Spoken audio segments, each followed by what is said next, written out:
Welcome back to the channel. This is Thomas Goes Nostalgic, and on this episode, we're going to be building a sewer for our TMNT NECA figures.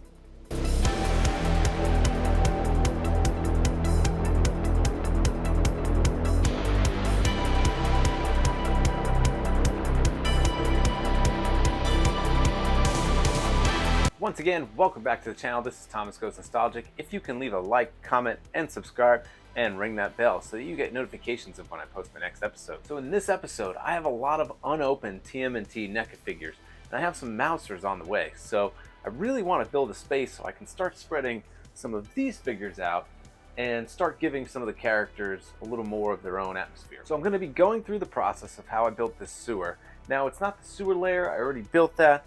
It's not the Technodrome. This is just a plain sewer. In the cartoon, you see the characters walking around the sewer quite often, and there's lots of characters that would fit perfectly right in there. So we'll go through the process. This is going to be a two-part episode just because I didn't have time to finish the whole thing.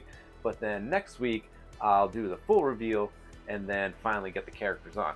So let's get to it. So I start every diorama with a sketch. And with this, I've already done brickwork, so that'll be easy. The tough part would be deciding where I'm going to put the platform. So I have them in the front and back in that sketch. And in this one, I kind of have it like stairs, but I think in the end, I'm just going to kind of go with the flow and see which version I like. So first, I'm going to measure the shelf. So this is the space that I have for my other dioramas that I've built, my TMNT sewer layer and my Technodrome, and I also have the street scene diorama as well. So just measuring it out. This is going to be a pretty wide diorama and deep diorama, so that should be enough space for all these characters.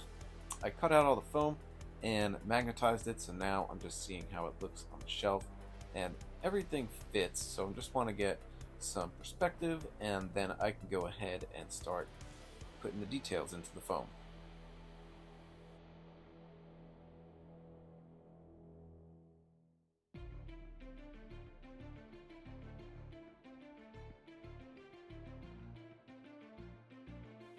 And in previous episodes, I've shown how I do brick. This time we're doing center block style brick, so the bricks are a little bigger. And I do this 1 inch by 2 inch. So they're going to be a little thicker and bigger than the normal brick, which are usually a 1/2 inch tall by 1 inch over. So I'll just go through the process and show you how I do that.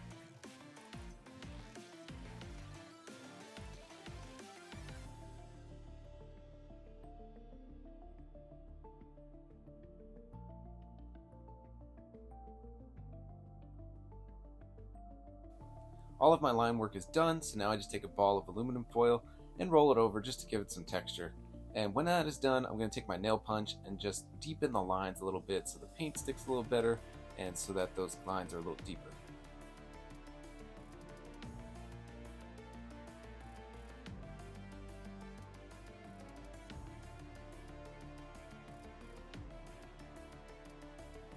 I finished all my brickwork off camera, and now I've traced these circles because that's where the sewer holes are going to be for the sewer caps. So I'm just going to go and take my hot wire tool, cut the circle out, and then get started on the paint.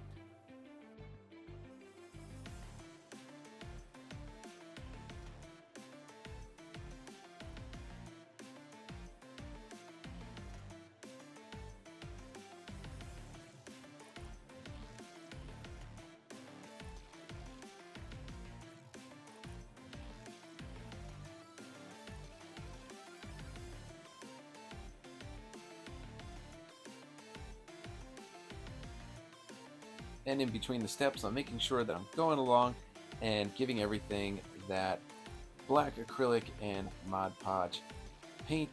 This way it will seal and protect my project. Now I'm going to use spray paint, and I've showcased this before, but you want to make sure that you're using the spray paint extremely light. The base coat that we gave of black acrylic paint and Mod Podge should protect it so that your foam doesn't burn.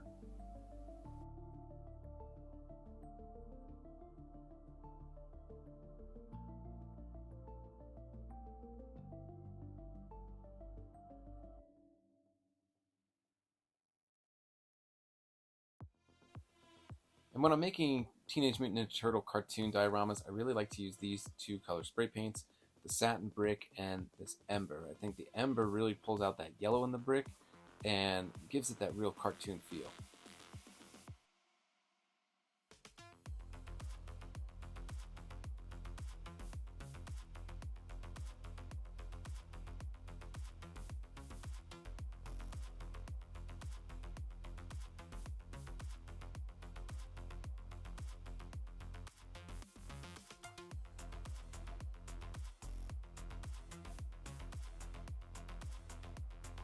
and all of the brickwork is painted. So at this point, I have to start building up the platforms for the base.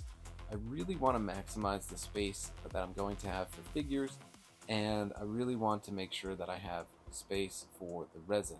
So I might go a little off plan from the sketches that I drew, and that's okay. I just want to make sure that there's one, enough room for figures, and two, enough room where I can do that resin water effect. So I'll start cutting the foam and see how it looks. So I think this is the format that I'm going to go with. I have a 2-inch piece of foam in the middle, and then I'm using 2 half pieces of foam on each side, so that gives it different levels. So one will be that 1/2 inch, the other will be stacked on top. So I'll have a 1/2 inch platform, a 1-inch platform, and a 2-inch platform. In the middle, that's where the resin would go, and I'm going to put some pipe coming out of the middle of that 2-inch piece with some ooze coming out. I have this cardboard roll that's a little thicker than your normal toilet paper or paper towel roll. I'm going to cut this into 1-inch pieces, and that'll act as my pipe that will go onto that 2-inch piece. I have those pipe pieces glued on now. I gave all of the platforms some texture. I went over the edges with my hot wire tool. So all I have to do now is glue them together and then give it some prime and paint.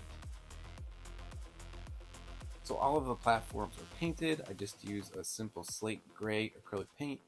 I'm going to give it some dry brushing and some black wash, but for now I really want to make sure that I seal up those edges, because when I put the resin in, I really want to make sure that none of that resin leaks. So for now, I'm just going to put some mortar or some putty and go into all the cracks and just make sure that there's no space.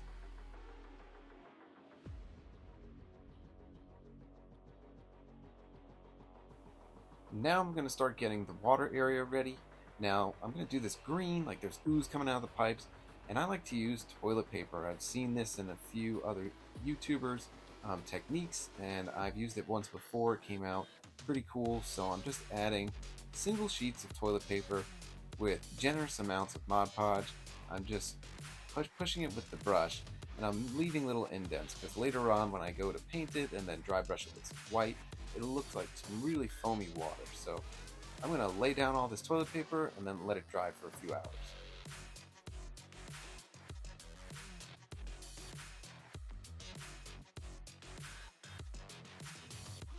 So as this toilet paper is drying, I really tried to use the brush to make sure you got out any of the designs in the toilet paper, and I wanted to leave these little rings or waves coming from the sewer pipe, because I'm going to put hot glue there, make it look like slime's coming out.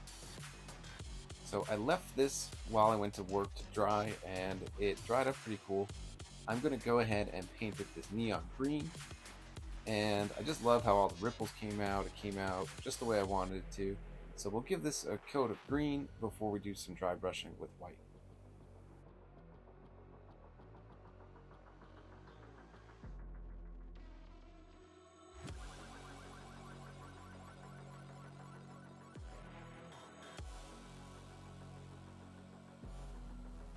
And while that green paint is drying, I'm going to go ahead and give all of the platforms just a light dry brush of white, just to give it some weathering.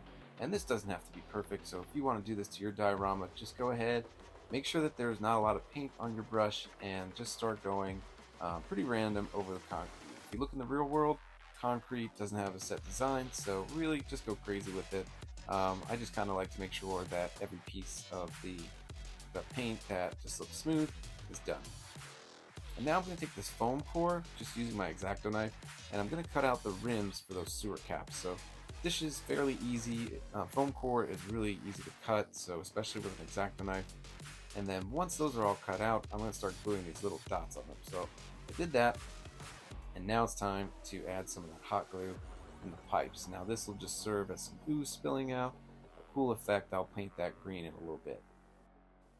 So once this hot glue dries, I'm just going to paint it the same green, and then I went ahead and gave those pipes a coat of silver. So I think that's just about finished. Alright folks, I'm going to call this a week with this diorama, and I'm going to circle back to it next week where I finish up the last touches. But overall, it's mostly done. There's still a few details I need to do.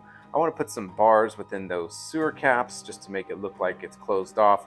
Maybe put a ladder or two on the side, some exposed cement.